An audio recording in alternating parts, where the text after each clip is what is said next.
Rabbi, we're on DAF Chaf Dalet Amud Aleph. We're starting at the Gemara. So the Mishnah had told us all about the rules of tzeda, or tzad, of hunting or trapping an animal on Yantif. We know that you're not permitted to trap an animal on Yantif, and the reason is because the Torah only permits the malachas of ochel nefesh on Yantif that will create an enhanced quality of food by you doing that malacha on Yantif. But when it comes to things that could easily be done before Yantif without compromising the quality of your food, then there's no heter to do those things on Yantif. Trapping an animal can easily be done before Yantif, and it doesn't compromise the freshness of the food, because you can trap the animal erev Yantif and then kill it on Yantif. So it's got to be trapped from before. Okay, so the Gemara now, the Mishnah had made two statements. Number one, you're not allowed to trap or take fish out of a bibar. A bibar is just generically translated as a habitat. And basically for a fish, it could be a fish pool or a reservoir. For an animal, it could be some fenced-in habitat or area where these animals roam, where you keep them in order to be able to use them for food. Like if you have a deer farm, that's called a bibar, right? And the same thing is true for birds. There's an aviary or some other kind of habitat for birds. These are all called bibarim. And you're not allowed to, the Mishnah had said, you're not allowed to trap fish from their bibar on Yantif, nor are you allowed to give them food, but you are allowed to trap a chay and an oaf, a deer and birds from their bibar, and because they rely on you for their provisions, for their food, you can feed them on Yantif as well. Now, the Gemara is going to say we have a stira here, because we have another brisa that says, "Urminu biborin shel chay v'shel ofos ein sadin mehem biyom tov ve'ein ostim lifneihem mizonos." That this brisa says that both chayas and ofos you're not allowed to trap from their bibar, and you're not allowed to put food in front of them. So how do you reconcile these two? Our Mishnah says you are allowed to trap them, and this brisa says you're not allowed to. So kasha chaya achaya, kasha oifis a-oifis. It's a stira both for chayas and for oifis. So bishlam achaya achaya lo kasha hareb Yehuda harabana. So the Gemara says I can easily reconcile the two texts when it comes to chayas, because I could tell you it's a machlokas tanoim as to whether you're allowed to trap a chaya from its bibar. Ditnan Rabbi Yehuda Omer hadsad sipor lemigdol u'tzevi labayis chayav. Rabbi Yehuda says that you're doing a malacha if you trap a bird in order to get it to go into a bird tower. Now, a bird tower is like a birdhouse. It's basically a very small enclosure where you want to get a bird to go so that it will be very easy for storage and for getting out afterwards. And the same thing is, let's say you want to trap a deer in the wild. So to get the deer to come into the house is also an act of trapping. So what do you see from here? So the Gemara makes the diuk, labayasu demichayv avola bibar lo. You see from here that getting a deer inside a house is called trapping, but getting a deer from the wild into a bibar is not called trapping. So what does that tell you? That tells you that a bibar is not a confining habitat for a deer. Because if it were a confining habitat, so then you'd be liable for doing tzad by getting it from the wild into the bibar. Once according to Rabbi Yehuda, I know that a bibar is not a confining habitat. If on Yantif I were to go into that same bibar and harvest the animal, take the animal, and shecht it, I would be doing an act of tzad, because a bibar is not a confining habitat. So you see that Rabbi Yehuda clearly disagrees with our Mishnah. The Chachamim Omrim, and the Chachamim argue with Rabbi Yehuda, and they say, Tzipor lemigdal, that the act of tzad is accomplished by trapping a bird from the wild into this bird tower. Tzvi, and the way you accomplish trapping for a deer is labayis lagina velachotzer velabiborin, is that they're more liberal in what's called tzad, not only if you bring it from the wild into the house, but even if you bring it from the wild into a garden, a courtyard, or a bibar. So you see that according to the Chachamim, a bibar is considered to be a confining habitat where it's already considered to be trapped. And that's why our Mishnah says that by pulling the animal out of the bibar and shechting it, you haven't done an act of tzad, because it's already considered to be nitzod, is considered to be trapped already. So the Gemara says, fine, I've been able to reconcile that. Our Mishnah is like the Chachamim, the Bryce is like Rebbe Yehuda. Ela ofos ofos kasha, but there's a problem with birds, because Lamaisa, look at both Rebbe Yehuda and the Chachamim agree that the only way that a bird is considered to be already trapped and confined is if it's in this bird tower, not in a bibar, which sounds like an aviary, right? Like a much larger enclosure. So therefore, how do you reconcile that? You may have answered for chayas, but not for oifis. V'chite mahanami lo kasha haba bibar mikura, haba bibar she'eno mikura. So the Gemara says, maybe we can answer it as follows. Maybe when the Brisa says that when you trap a bird, you're doing an act of tzad, it's because that brisa is talking about a habitat or an aviary without a ceiling. And our mission is talking about an aviary with a ceiling. So an aviary with a ceiling, the bird is considered to be caught and trapped already, and therefore there's no trapping involved by pulling it out of the aviary. But the Bryce is talking about an aviary without a ceiling, and therefore it's considered to be trapping by pulling it out. But wait a minute. V'habayis de kebibar mekura dami ubein l'Rebbe Yehuda bein l'Rabbanan sipur l'migdal in l'bayis lo. But that's not going to work, because an aviary with a ceiling is certainly no better of a confinement than a house. And it's clear from the Brisa that if you get a bird into a house, you haven't done an act of trapping, because the bird is still flitting and flying all over the place. It's only when you get the bird inside this very confining bird tower, like a birdhouse, is it considered to be trapped. But anything that's larger than that is not trapped. So how do you reconcile that with our Mishnah that says that from a bibar, it's not called trapping, because it's already trapped? Amar Rabba Baravhuna hacha b'tzipor deror askinan she'ena mekabelas morus. So Rabba Baravhuna says we're talking about two different kinds of birds, right? The Mishnah is talking about a domesticated bird that once you get it into an aviary, it's very easy just to pull it out. It's a docile, compliant bird. But the bird of our Brisa is talking about a wild bird, that even when you get it into its bibar, it's going to be very elusive because it's not used to being confined. And the Tana Devei Rabbi Yishmael, Lama Nikra Shema Tzipor Deror, Shadara Bebayis Kibasada. And like Rabbi Yishmael had said, why is a bird of the wild called a Tzipor Deror? The word Deror is like dar with a double resh, to tell you that it has two different kinds of dwellings in which it acts the same. Which means that just like it acts like a vilda chaya, a vilda bird, which is what you call it, a vilda, what's that bird? Fega? Is a fega a bird? Yeah.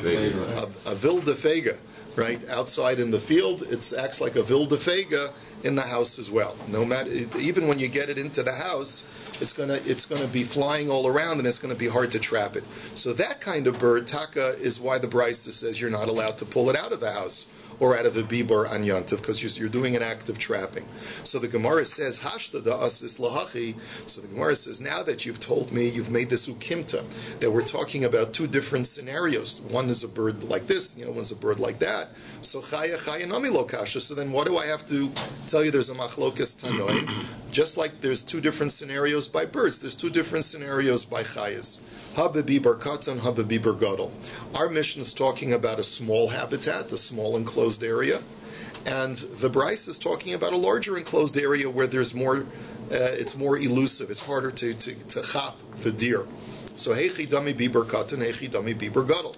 So let's define these parameters, okay? So Amar Ravashi kol heicha deroyit abasro matila bechad shachya bibar katan v'idach bibar gadol. So Ravashi says, any time where by running after it and bending over one time, you get it in one chap, so that's called a bibar katan. In other words, the animal is so confined that you just have to take a couple steps and just, bam, you just lean down on it and you got it. So that's called a trapped animal already.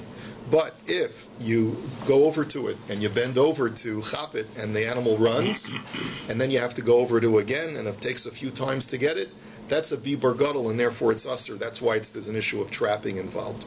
Inami, alternatively, kol heicha diika ukzi bibar gadol v'idach bibar katan. Alternatively, if there are multiple corners, meaning not necessarily corners. Rashi calls it zavuyos, but really I think what it means is that there's a number of places where the animal can retreat into, which makes it more difficult for you to grab it in one grab. That's called a biber gadol. It's just basically going to be more elusive. It's going to take you more time to get it. Inami kol heicha denafli tula de kasali ahadadi biber katan v'idach biber gadol. Alternatively, another way of defining it is if the walls of the habitat are so proximal to each other that when the sun is in the west or the east, the shadow of one wall it touches the opposite wall. So then you know that it's a confined area. And that's called the biber katan. If the walls are further apart from each other, such that even when the sun is in one side of the sky, it doesn't cast its shadow on the opposite wall, that's called the biber gadol. Now, would this entire sugya apply to trapping on Shabbat as well? Presumably so, although there may be additional problems of trapping on Shabbat, because what are you going to do with the animal? In other words, you're right. There's an issue of trapping on Shabbat, and you won't be over the malacha. The reason why this is discussed on Yantif is because once you trap it, you have a use for it on Yantif. So there's no issue of muktzah here, and there are no other isurim other than trapping.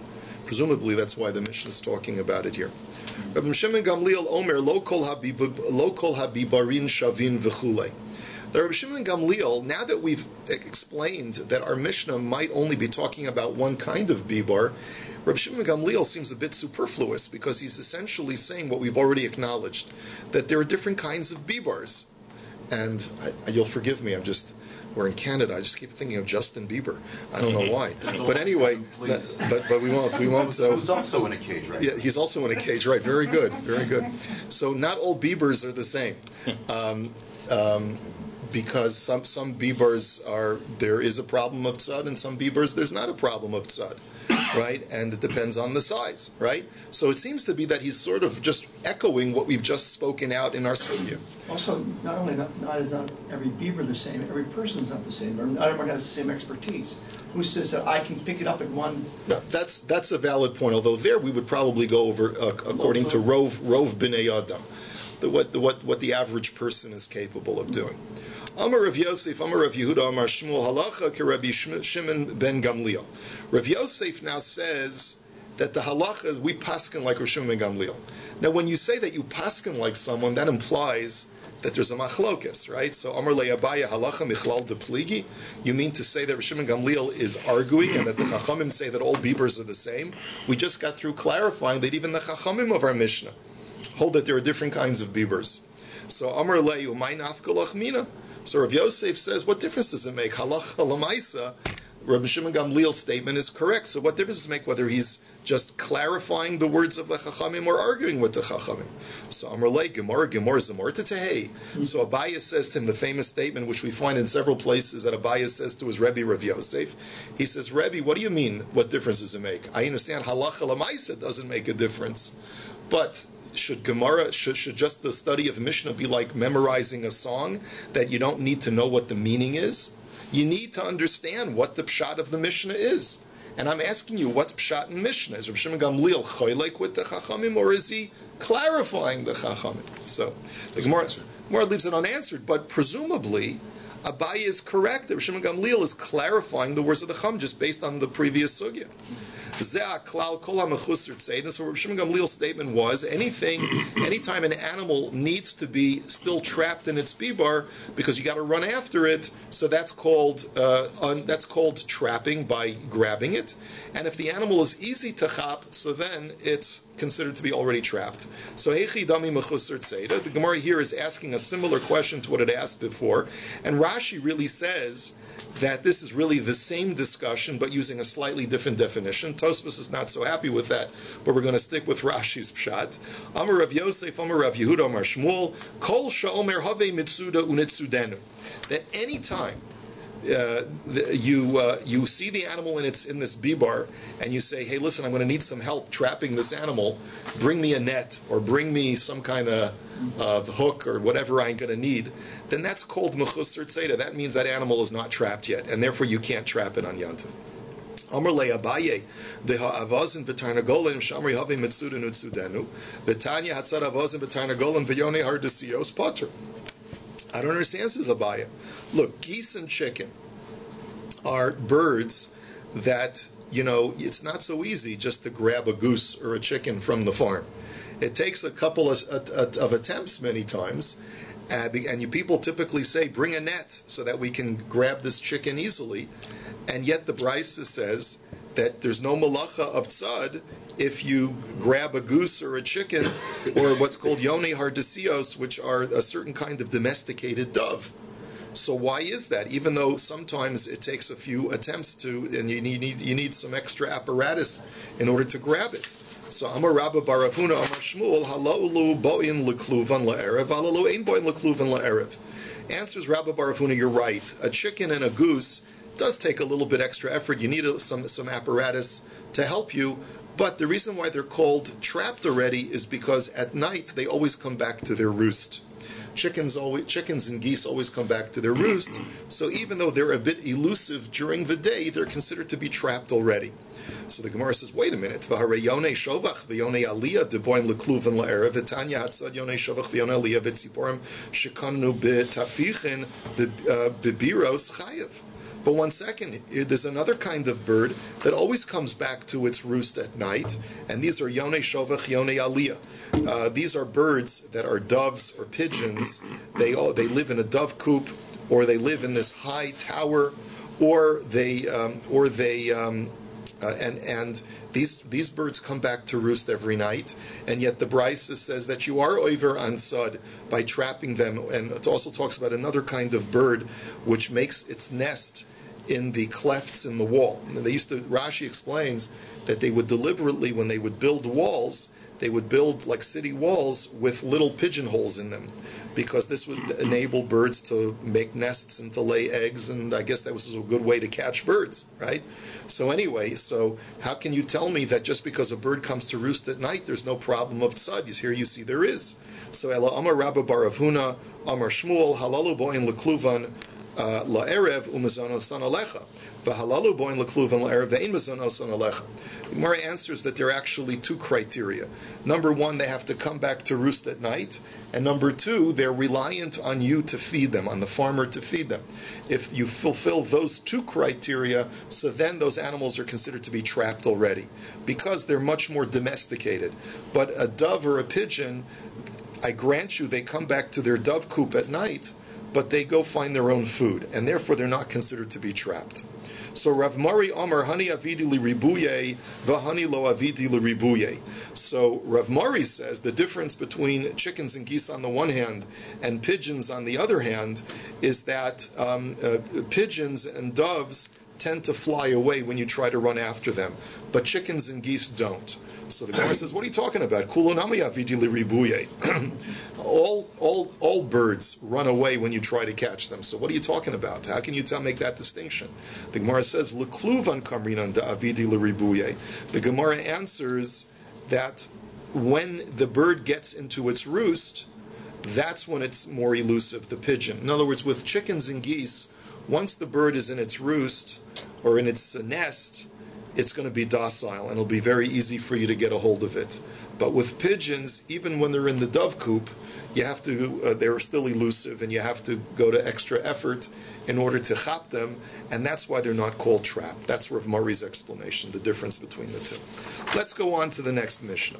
Mitsudos chayev va'of v'dagim shasan me'erev yom tov lo yitol mehem b'yom tov ela im ken yodea shenitzodu me'erev yom tov. So the Mishnah tells us that there's a consideration of muktzah. If you set up a trap from before Yantiv, and you find on Yantif morning, you find an animal has been trapped inside the trap. You set up I'm not a hunter, so I don't know how they did these things, but you could set up a net with a little thing that would trigger the net, like in the movies, right? You step on it and the net falls on you, right? So they did that with animals, or they did like a box with the stick and then the string and, all different kinds of traps, right? So you set it up from before Yantif, and you find Yantif morning that there's an animal trapped inside. So what the Mishnah is basically telling you is that since you're not sure whether the animal was trapped from before Yantif or on Yantif, you have to consider, this is called Safek Muchan. We're not sure whether it was prepared from before Yantif or not, and therefore it's Muktzah, and you're not allowed to use it on Yantif. So umaisa benachri echad shehevi dagim l'Rabban Gamliel v'Omar mutarin hein ela she'ein ritzoni l'kabel himenu. Now the Gemara brings a bizarre story. It says that Rabban Gamliel was once visited by a Gentile on Yontif who presented him with a gift of fish, and Rabban Gamliel says, Al pi halacha mikar hadin, these fish are mutter, even though it's possible they were trapped today. But I don't want to accept it from this guy because I don't like him. I don't like the guy. So I'm not going to I'm not going to accept the gift. But he said, Al pi halacha, it's permitted to accept it. So obviously, this story is contradicting the halacha. The halacha just told us if you're not sure whether they were trapped on Yontif or not, they're usher. And Rabbi Gamliel is telling us, in the case of the fish, that it was mutter. So that's the Gemara's obvious question. Maisa listor? The Gemara says, what are you bringing me a Maisa that actually contradicts the halacha? The Gemara answers, Chisuri mechzer abahachi ketani. You're right, there's a shtickle of text missing from this Mishnah, which has to be read as follows. Safek muchan asur, v'Rabban Gamliel matir. That there's actually a machlokas. The Tanakama says that if it's a suffix, whether it was prepared from before Yontif or on Yontif, it's asur, you have to be machmir. Rabbi Gamliel says no, suffix muchan is mutter. I hold that it's mutter suffix derabanan, so you can be mekel. So, and then the Gemara brings a maisa to support Rabbi Gamliel's kula. Nami benachri echad shehevi dagim l'Rabbi Gamliel v'amar mutar ne'el shein ritzoni l'kabel himenu. That's the story that demonstrates that Rabbi Gamliel was mekel. So, Amar Rav Yehuda, Amar Shmuel, Ein halacha keRabban Gamliel. The halacha is not like Rabban Gamliel because we have to be machmir. V'ika demasni la aha. The Tanya Safik Muchan Rabban Gamliel Matir Rabbi Yeshua Oser, and on that Amar Rav Yehuda, Amar Shmuel, halacha keRabbi Yoshua. Some say that there was a brisa that actually cites that the Tanakama was Rabbi Yehoshua. Rabbi Yoshua says Safik Muchan is Aser. Rabban Gamliel says Safik Muchan is Mutter, and on that, Shmuel says that we paskin like Rabbi Yehoshua to be machmir. V'ika demasni la ahad detanya. Some say that that statement of Shmuel was going on the following brisa. Shochtin min hanagorim b'yom tov, avalo min harishasos o min hamichmoros. That there is the word nagorin is synonymous, Rashi says, with a bibar that's for a chaya, with a habitat for a deer or some other undomesticated animal. That if you have a deer in a habitat, you're allowed to shecht it on Yontif because it's considered to be trapped.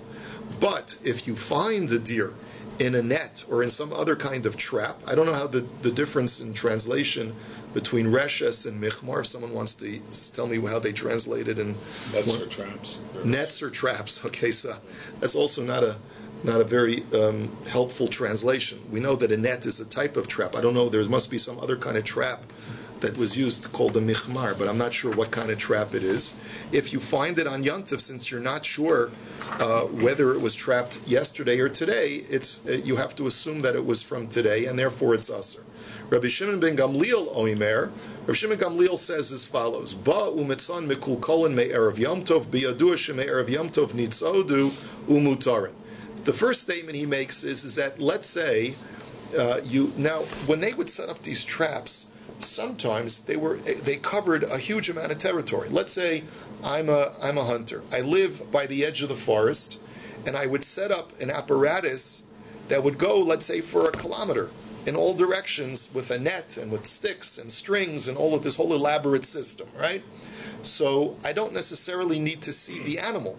Sometimes I could go to the edge of the forest and see the whole apparatus has been disheveled, and that is a sign that somewhere down the road, further down in the forest, the deer has fallen into the trap and is now encompassed by a net.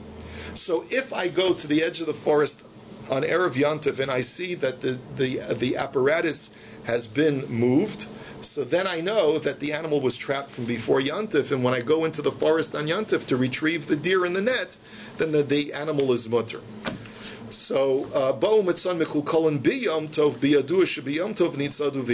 but if I go and I only find that the whole apparatus has been jostled on Yontif, then I have to assume that the animal was trapped only on Yontif, and therefore the animal is usher. So the Gemara now, that's the end of the brisa, and the question now is, we have to clarify what Reb Shimon ben Elazar means. Haguf kasha. That in itself is a contradiction, because Amart Bo Mitzon Mikul Kolam Erev Yom Tov Biyadu Shem Erev Yom Tov Nitzodu Time at the Bo Mitzon Mikul Kolan Hasveika Asurin. That the first part of his statement implies that I have to know for sure that the animal was trapped from before, because I see the apparatus has been jostled. But if I don't know that, I didn't see for sure that the apparatus was jostled, so then I have to be choshesh that maybe it's trapped on Yantiv, and that implies that a suffix muchan is aser. But ema seifa. But then the second statement contradicts that, because it says bo mitzon mikul kolin biyom tov biyadua shebiyom tov nitzadu time of the bo mitzon mikul kolin hasveika me'erev yom tov nitzadu mutarin. The second statement was that no, if I see that it was only disheveled or jostled on Yontif itself, then I know that the animal was trapped on Yontif and it's Asur, which implies that if I'm not sure, then I can be Mekel and say that Safek Muchan is Mutter. So it seems like a stira from the first statement to the second statement. So which one is it? So Hachi Kamar, Bo Mitzan Mikul Kolan Me Erev Yom Tov, Biyadua Sheme Erev Yom Tov Nitzadu Mutarin. You really go with the first statement, that it's only when you know for sure that the animal was trapped before Yantif, because you see that the whole apparatus was upset, so then you know that the animal was trapped from before and it's mutter. But hasveika nasa kemishin itzodu b'yom tov v'yasur. But any other situation, if you don't know for sure that the apparatus has been displaced from before Yantif, so then it's as if the animal was for sure trapped on Yantif, even though it's only a suffix, and you have to be machmir. So what you see from here is that a suffix muchan is asur. So Amar Rav Yehuda, Amar Shmuel, and on that Shmuel says halacha Rav Shimon Gamliel. That's how we paskin, that a suffix muchan is asur. Bottom line is that Shmuel's psak is to be machmir. That if you're not sure when the animal was trapped, and it was either trapped before Yantif or on Yantif, we go like the Tanakama who says that it's asur. V'omar mutar and haim, and now we go to Rabin Gamliel. Rabin Gamliel was the one who had said that the fish were mutar, right? So mutar and lamai. So the question is, how far was Rabin Gamliel prepared to be mekel? Was he going to be mekel so far as to say that you could eat them, or was he only prepared to say that you're allowed to accept the fish as a gift, but you're not allowed to eat them? That's really the question that the Gemara is asking. So Rav Omer Mutarin Lekabil, Velevi Omer Mutarin Bachilo. So Rav says all Rabbi Gamliel meant to say is that you're allowed to accept the fish, and even though there's an aspect of muktzah, they're not so muktzah that we prohibit you from accepting it. You can accept it, but you can't eat it on Yantiv. And Levi says, no, what are you talking about? Rabbi Gamliel holds that you can even eat them on Yantiv. Well, what's the shiloh with the goy? Did he trapped it? Did the goy trapped it on Yantiv? Even if the goy trapped it, so there's no malacha problem, right? But the problem still is that they're muktzah. Now we're going to see that if the goy did it deliberately for me, then there may be a problem for all Jews to benefit. You're not allowed to benefit from a goy's malacha on Yantiv for Shabbos also. But the fact of the matter is that at this point, what we're concerned more about is the muktzah aspect. So the question is, how muktzah are they, or how muktzah are they not? Rabbi Gamliel says they're mutter, which means he's not worried about the muktzah aspect, even though it's a suffix mucha. So the machlokas over here is between Rav and Levi. How lenient was Rabbi Gamliel? Did he say that they're only not muktzah enough to allow you to accept them, or can you even eat them? So Amar Rav la'olam al yimna adam atzmi b'beis hamedrash afilu shah echas. Rav says this is a great lesson in teaching you that you should never be absent from the Beis HaMedrash, even for 1 hour, even for 1 moment. And I'll prove it to you. The Ana V'Levi, Havinan Kamei de Rabbi, Ki Amr Lahashmaita, because both Levi and I were at the shir when Rabbi first gave us over this information, and he told us that according to Rabbi Gamliel, the fish are mutter. And Bu'urta Amar Mutarin Bachila, B'tzafra Amar Mutarin Lakabel. Ana Dahavai Be'medrash Shahadri Bi, Levi Delohava Be'medrash Shalohadar Be. The thing is like this: the night before, Rebbe, when he gave over the shir, said that according to Rabbi Gamliel, you're allowed to eat the fish. But the next morning, he said, you know what? I have to correct myself. I feel so good when I see Gemaras like this. If even Rebbe could correct himself, so a lima being like me, I shouldn't feel embarrassed when I make a mistake in pshat, right? So he says, Rebbe says, I'm sorry, Rabbi Isai. It doesn't mean that Rabbi Gamliel holds that you're allowed to eat them. He only means that you're allowed to accept them, but you have to wait until after Yontif before you can eat them. So Levi says, I was at shir both the night before and the following morning. So I heard Rabbi clarify his position, but Rav was only. Rav says I was there. Levi was not there in the morning, so he therefore didn't realize that Rebbe was chozer, and that's why he is mistaken. He's stuck with the original, but it's not the final conclusion. So the Gemara now says meisvei. So let's challenge this. Nachru shehivi doron liyisrael afilu dogim hamifulamim uperos b'nayomon mutarin. The Brisa now says something very bizarre at face value. If a Gentile brings a gift to a Yisrael on Yantif, even if they're freshly caught fish and freshly plucked produce from today, they're going to be mutter. Now, these things are clearly muktzah to some degree. The question is, why would you be allowed to accept them? So the initial reaction of the Gemara is, this must be like the most makel opinion as far as accepting caught items, and that must be Rabbi Gamliel. So Bishlam Alaman Domer Mutar and Lakabel Shapir. So if you only tell me that Rabbi Gamliel holds that you're allowed to accept them, that's what the Brisa means when it says mutar, that you're only allowed to accept them, but you can't eat them. So Elalaman Domer Mutar and Bachila, Peres Benayom and Misharu Bachila. But if you're going to tell me that when Rabbi Gamliel says mutar, he means that you're even allowed to eat it, how can Rabbi Gamliel hold that freshly plucked produce that was plucked today on Yantav you're allowed to eat? That's clearly muktzah. And there's no one who holds that that produce that was not edible at the inception of Yantav and now becomes edible because it's plucked from the tree is considered to be mutar bachila. So v'litaimech peros b'nayom and misharu betiltul. So the Gemara says, come on, you're still not making it any better. We also don't have a shita that holds that you're allowed to handle such fruit. So even if you're going to explain that Rabbi Gamliel only allows you to accept the fish, since when does he allow you to accept and handle something that's so blatantly muktzah that even Reb Shimon would agree that they're muktzah? So Ella b'kevari da'adimi uperi dekavishi biyarka askinan. So rather, says the Gemara, we're not talking about fish and produce that was harvested on Yantav itself. We're talking about fish that was harvested from the day before. The gills, the fish is still moist and fresh, but the gills are a giveaway because there's redness around the gills. That's a giveaway that it's a day-old fish. Okay, and if another example is for the produce, it wasn't picked today. It was picked yesterday when it was still green, and it was you would put it in grass to help ripen it after it was already plucked. So you can tell that it wasn't plucked today, it was plucked from yesterday, because since it's in this grass, it must have been harvested when it was still green, and now it's a little bit more ripe. So v'amai karuluhu b'nei yaman shein ke'ein b'nei yaman. Why then does the Brisa call them from today? Because they have a freshness that is akin to today, which means that they're almost fresh, but they're only a day old. And therefore, the Brisa is not going like Rabbi Gamliel at all. The Brisa is just telling you that if you can tell for sure that the fish or the fruit were harvested or picked from yesterday, then you're allowed to accept them from the goy today, and you're allowed to partake of them. And it's got nothing to do with Rabbi Gamliel's halacha. Even the Chachamim would agree to that.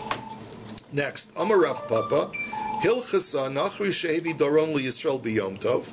The halacha is that if a Gentile brings a gift to Yisrael on Yom Tov, now this is going to Shlomi's issue.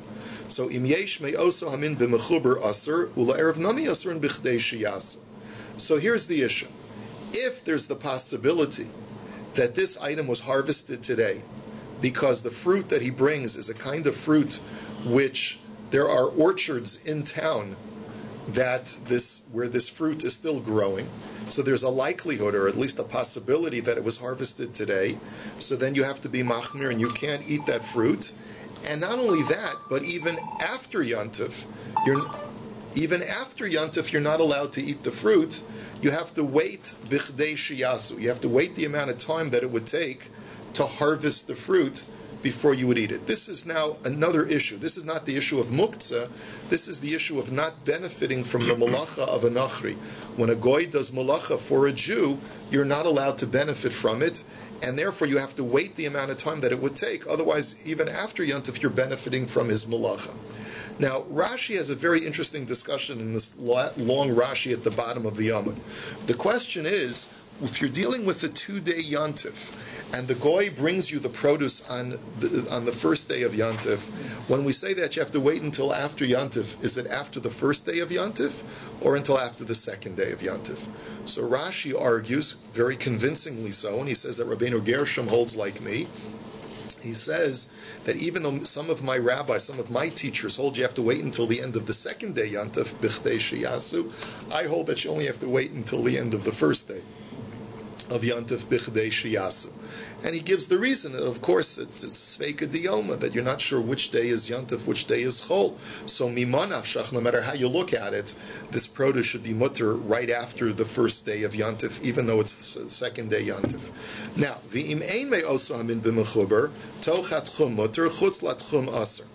Now, then Rav Papa says, but if this produce is no longer available out in the field, so you know that the Nachri did not harvest it today because it's not growing anymore out in the field. So then then it depends. If this produce is available within the environs of the city, so then you can assume he brought it from some store that's within the city and you're allowed to partake of it because no malacha was done in the bringing of this fruit to you. But if he brought it from michutz latchum, so then he did a malacha of carrying it from outside the tchum into the tchum, and therefore it's going to be aser. But then the final statement is v'haba b'shvil Yisrael zeh muter li Yisrael acher. But if he brought it specifically for Ruvain, then Ruvain is not allowed to partake of this fruit until after Yantif, but Shimon is allowed to partake of it. Now, why is it different over here? Before we said that if he harvested it on Yantif, it's going to be aser for all Jews. And over here, when it comes from an issue, if it came from outside the Tchum, we say that it depends. If it was harvested for Ruvain, Shimon can benefit from it on Yantif. The difference, says Rashi, and Tosfos concurs, that we're dealing with an Isser D'Rabbanan of Tchumen. Our Gemara here holds that the Isser of Tchumen is only Midrabanan, and since the most that the Gentile did was an Isser D'Rabbanan of carrying something from outside the Tchum, so therefore we can be makel and let another Jew partake of it, since it wasn't done for that other Jew. Only for the Jew that it was done for specifically do we prohibit it. You have a wonderful